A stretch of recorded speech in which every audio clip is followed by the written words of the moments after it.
नमस्कार, मैं आपके साथ विभा उपाध्याय और आप देख रहे हैं न्यूज़ 18 बिहार झारखंड का डिजिटल प्लेटफॉर्म। इन दिनों तीसरे विश्व युद्ध की ओर क्या दुनिया बढ़ रही है।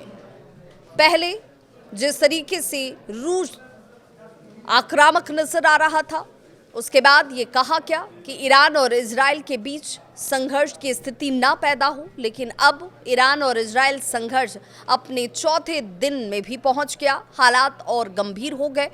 इजराइल ने ये दावा तक कर दिया कि ईरान की राजधानी तेहरान के आसमान पर उसका जैसे कब्जा है।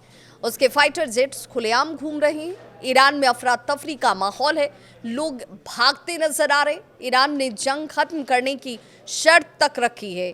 ईरानी विदेश मंत्रालय ने यह जरूर कहा कि पहले इजराइल हमले को रोके और उसके बाद ही किसी तरह के बातचीत का रास्ता अख्तियार किया जाएगा। यह अटैक पहले उसकी तरफ से बंद होने चाहिए। जैसे ही इजराइल की तरफ से ये बात सुनी गई, इजराइल ने साफ कर दिया कि उसे भी जीत से पहले कुछ भी मंजूर नहीं है।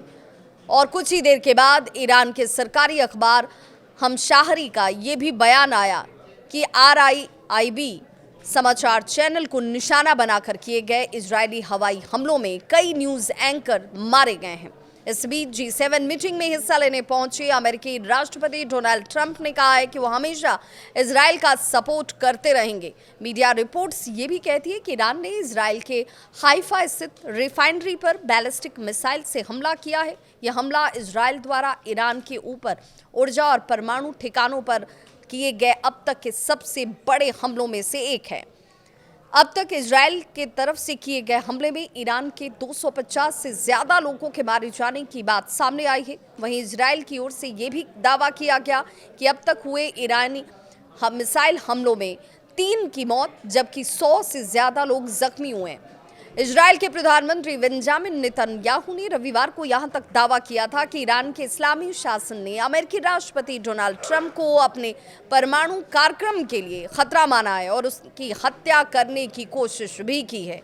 पीएम नेतन्याहू ने यह भी कहा कि ईरान ट्रंप को मारना चाहता है, वो दुश्मन नंबर 1 है। और नेतन्याहू ने यहां तक कह दिया कि डोनाल्ड ट्रंप एक निर्णायक नेता हैं।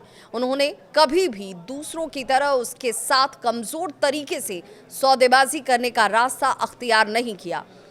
उन्हें मूल रूप से यूरेनियम को समृद्ध करने का रास्ता अब मिल चुका है और इसीलिए ईरान पर ये हमले आने वाले वक्त में गुरुवार और शुक्रवार तक का इंतजार करिए और ज्यादा तेज, ज्यादा विनाशक, ज्यादा विस्फोटक नजर आएंगे।